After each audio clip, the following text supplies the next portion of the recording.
I watched Bethany meticulously arrange her collection of porcelain dolls, each one facing away from me. She hadn't spoken to me directly in 3 days, opting instead to communicate through pointed sighs and slamming cabinet doors. Welcome to Cheating Story Exposed. Please subscribe. My name is Arthur, and I'm an architect who believes in solutions, not simmering resentment. She said it again last week during the great spaghetti sauce incident. You never listen, Arthur. Never. The irony wasn't lost on me. I'd been listening, all right. Listening to her complaints about my supposed lack of attention for the better part of our 7-year marriage. So, I decided to listen to someone else for a change. Someone who knew the legal landscape of marital discord. Someone named Ms. Abigail Thorne. My first consultation with Abigail was surprisingly enlightening. I'd expected a lecture about communication and compromise. Instead, she asked pointed questions about our finances, our shared assets, and Bethany's temperament. Emotional outbursts, you say? She'd inquired, her eyebrows arching slightly. Describe them. I detailed Bethany's tendency to escalate minor disagreements into operatic dramas, complete with tears, accusations, and the occasional hurled object. Nothing dangerous, mind you, mostly decorative pillows and the remote control. And how do you typically respond to these outbursts, Arthur? I try to remain calm. I try to reason with her. Abigail smiled, a small, almost pitying smile. That's your first mistake. That was my first hook. She said that was my first mistake. I had to know more. She explained that my attempts at rational discourse were likely perceived as dismissive, even condescending. That Bethany, in her heightened emotional state, needed validation, not logic. But I can't validate irrationality, I'd protested. That would be enabling the behavior. Precisely, Abigail said, leaning forward. And that's where things get. Interesting. She then outlined a strategy. Not a strategy for reconciliation, mind you, but a strategy for legal self-preservation. A strategy that involved meticulous documentation and a shift in my approach. My second hook, the actual strategy, was brilliant. I felt like I was in a movie. The first step, Abigail advised, was to meticulously document every instance of Bethany's emotional outbursts. Dates, times, specific details of the incidents, and my responses. Think of it as building a case, Arthur, she'd said. A case for, well, let's just say for protecting your interests. The second step was to subtly shift my behavior, to stop engaging in arguments, to avoid offering solutions, and instead to simply acknowledge. When she starts her emotional display, simply say, I hear you, Bethany. And then nothing. No counter-arguments, no explanations, just I hear you. I felt a little ridiculous, but I agreed to try it. After all, what did I have to lose? The next day, the opportunity presented itself sooner than I expected. Bethany was furious because I'd accidentally used her special lavender-scented detergent to wash my work shirts. You ruined them, Arthur. Ruined them. Those shirts are irreplaceable. I took a deep breath, remembering Abigail's instructions. I hear you, Bethany. She stopped mid-tirade, her eyes narrowing. What? I hear you, I repeated calmly. She stared at me for a long moment, her face a mixture of confusion and suspicion. Then she huffed and stormed off to the bedroom, muttering something about incompetent husbands and dry cleaning bills. My third hook was the look on her face. She didn't know what to do. It was a new game. The documentation was the most tedious part. I started a digital log, recording every incident, every complaint, every raised voice. I even started recording our conversations, using a voice recorder app on my phone.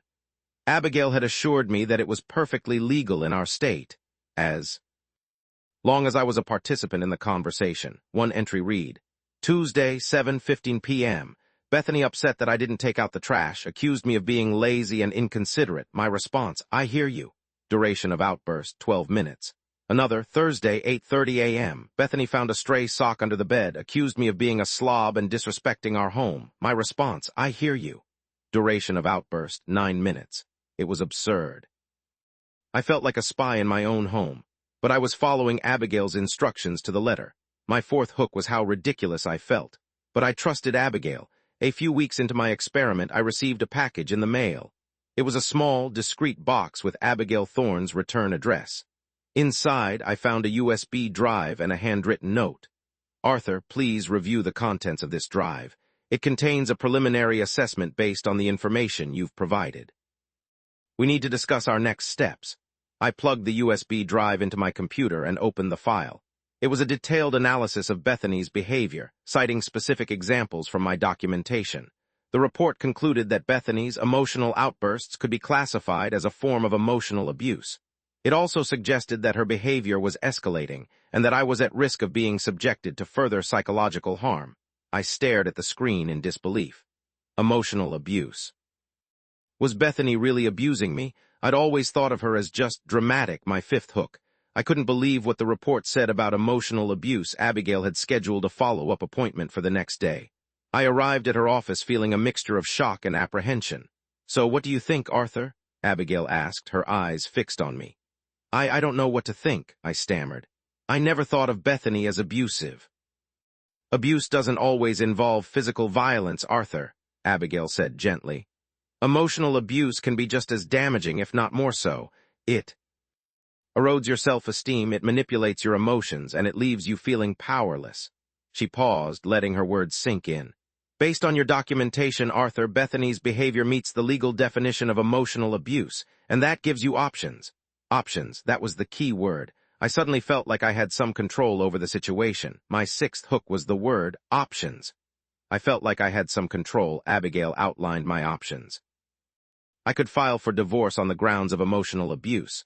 I could seek a restraining order to protect myself from further harassment, or I could simply use the information as leverage to negotiate a more favorable settlement in the event of a divorce. "The choice is yours, Arthur," Abigail said. "But you need to decide what you want to do, and you need to be prepared to act." I spent the next few days wrestling with my conscience. I didn't want to divorce Bethany. I loved her despite her flaws. But I also couldn't continue living in a state of constant emotional turmoil. I decided to try one last thing. I decided to confront Bethany with the evidence I had gathered. Not in an accusatory way, but in a calm, rational manner, my seventh hook. I decided to confront Bethany, but calmly. I waited until Bethany was in a relatively good mood. We were sitting on the couch watching television when I broached the subject. "Bethany, can we talk?" I asked gently. She looked at me suspiciously. "About what?" "About our relationship," I said. "About the way we communicate," she sighed. "Here we go again. Please just listen," I said. "I've been doing some thinking lately and I've realized that our communication patterns aren't healthy. I feel like we're constantly arguing and that we're not really listening to each other."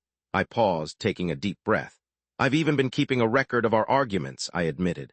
"Dates, times, what was said. I wanted to see if there was a pattern." Bethany's eyes widened. "You've been what?" I reached for my phone and opened the voice recorder app. "I've also been recording some of our conversations," I said, "just so I could understand what's really going on." I played a short clip of one of Bethany's more dramatic outbursts. Her voice filled the room, shrill and accusatory. Bethany's face turned pale. She stared at me in stunned silence, my eighth hook. I played the recording. It was a gamble.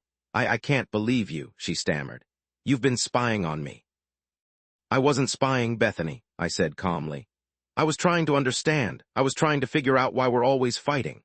I showed her the analysis that Abigail had prepared.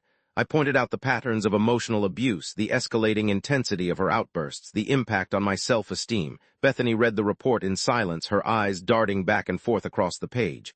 When she finished, she looked up at me, her face streaked with tears. I didn't realize," she whispered. "I didn't realize I was doing that." "I know," I said gently. "That's why I wanted to show you. I wanted you to see what was happening." My ninth hook. She admitted she didn't realize. We talked for hours that night. We talked about our frustrations, our insecurities, our unmet needs. We talked about the ways we had been hurting each other, unintentionally or otherwise. Bethany admitted that she had been feeling insecure and neglected lately. She felt like I wasn't paying enough attention to her, that I was always focused on my work. She said that her outbursts were a way of trying to get my attention, even if it was negative attention. I admitted that I had been feeling overwhelmed and stressed by my job. I said that I had been withdrawing from the relationship, that I hadn't been giving Bethany the attention she deserved. We both apologized. We both promised to do better. The next morning, Bethany called her therapist and scheduled an appointment. She also started attending anger management classes, my 10th hook. She actually went to therapy and anger management. Things didn't change overnight. There were still ups and downs, still moments of frustration and tension. But we were both committed to working on the relationship. We were both willing to listen, really listen to each other's needs and concerns, and that's when I decided to use Abigail's advice in a different way. I scheduled a meeting with her, this time with Bethany in tow. "Thorne," I said, "I'd like you to meet my wife, Bethany." Bethany looked nervous, but she extended her hand. Abigail shook it warmly. "It's a pleasure to meet you, Bethany," Abigail said. "Arthur has told me so much about you." I explained to Abigail that Bethany and I were working on our relationship, that we were both committed to making things better. I said that we wanted her help, not as a divorce lawyer, but as a mediator. Abigail smiled. "I'm happy to help in any way I can," she said. My 11th hook. I brought Bethany to Abigail. Over the next few months, Abigail worked with us to improve our communication skills, to resolve our conflicts more effectively, and to rebuild our emotional connection. She helped us identify the root causes of our problems and develop strategies for addressing them. She taught us how to listen actively, how to express our feelings in a healthy way, and how to compromise without sacrificing our own needs. She helped us rediscover the love and respect that had brought us together in the first place. One day, Bethany turned to me and said, "You know, Arthur, you're actually listening to me now." I smiled. "I'm trying," I said. "I'm really trying." And then I thought about Abigail and her initial advice. "You never listen." I had listened. I had listened to my lawyer, my 12th hook. Bethany said I was listening. A few weeks later, Bethany received a package in the mail. It was a small, discreet box with Abigail Thorne's return address. Inside, she found a handwritten note and a gift certificate for a couple's massage. The note read, "Bethany, Arthur has come a long way. He sought my legal advice but ultimately chose to fight for his marriage. I commend you both for your commitment. Enjoy the massage. Consider it a peace offering from him through me." Bethany looked at me, her eyes shining with tears. She gets it," she said. "She understands." And then she laughed, a genuine, heartfelt laugh. "You never listen," she said, shaking her head. "But when you do, you really listen." My 13th hook. Abigail sent Bethany a gift certificate. That night we went out to dinner. We talked, we laughed, we held hands. We felt like we were falling in love all over again. As we were walking home, Bethany turned to me and said, "Thank you, Arthur. Thank you for listening. Thank you for fighting for us." I smiled and pulled her close. "I'll always fight for you, Bethany," I said. "Always." And then I thought about Abigail, and I realized that she had given me the best legal advice I could have asked for. She had helped me save my marriage. The climax was upon us. I had saved my marriage. A few months later, I received a thank you card from Abigail. Inside, she had written, "Arthur, I'm so proud of you and Bethany. You proved that even the most difficult marital problems can be resolved with communication, commitment, and a little bit of legal guidance. Keep listening to each other." I smiled. I had listened to my lawyer. And Bethany, she heard that, my 14th hook. Abigail was proud of us. The victory wasn't about winning a legal battle. It was about winning back my wife. It was about transforming a relationship based on conflict and resentment into one based on love and understanding. It was about learning to listen, really listen. And it all started because my wife said, "You never listen." So I listened to my lawyer. She heard that, my 15th hook. She heard that. True victory was not just saving my marriage, but becoming a better man, a better husband. I learned to truly understand Bethany, her needs, her fears, her dreams. I learned that communication is not just about talking, but about listening, empathizing, and validating. I also learned that sometimes the best legal advice is not about winning a case, but about finding a solution that benefits everyone involved. Abigail Thorne didn't just give me legal advice. She gave me a roadmap to a healthier, happier marriage, my final hook. I became a better man, and that, my friends, is the story of how I listened to my lawyer and saved my marriage. It wasn't easy, it wasn't always pleasant, but it was worth it. Because in the end, the most important thing is not just hearing the words, but understanding the heart behind them. Remember to subscribe for more stories of unexpected twists and turns. You never know when you might need a little legal advice, or a lot of listening.